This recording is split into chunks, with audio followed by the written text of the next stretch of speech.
Heatstroke সহ বিভিন্ন সংক্রামক ব্যাধির প্রাদুর্ভাব দেখা দিয়েছে। এমন পরিস্থিতিতে চুপ প্রতিরোধে জনসাধারণকে কতিপয় নির্দেশনা মেনে চলার জন্য অনুরোধ করা যাচ্ছে। দিনের বেলায় জনসম্ভব বের হওয়া থেকে বিরত থাকুন, রোদ এড়িয়ে চলুন।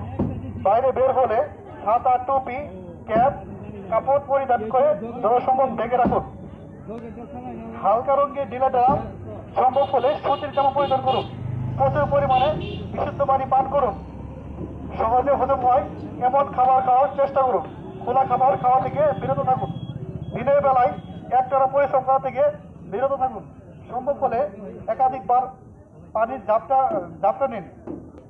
প্রস্রাবের রঙের দিকে খেয়াল রাখুন। তা হলুদ বা গাঢ় হলে অবশ্যই পানের পরিমাণ বাড়ান।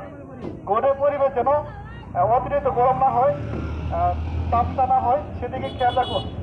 বেশি অসুস্থ হলে দ্রুত নিকটস্থ চিকিৎসকের পরামর্শ নিন। বাস্তবায়নে মোহাম্মদ সানোয়ার হোসেন সানু, মেয়র, জামালপুর পৌরসভা ও জনস্বাস্থ্য প্রকৌশল অধিদপ্তর, জামালপুর। সার্বিক নির্দেশনায় মোহাম্মদ আবুল কালাম আজাদ, এমপি 142, জামালপুর 5 সদর, সভাপতি ও সরকারি প্রতিষ্ঠান কমিটি, বাংলাদেশ জাতীয় সংসদ। ধন্যবাদ প্রিয় জামালপুর জেলা ফাউন্ডেশন।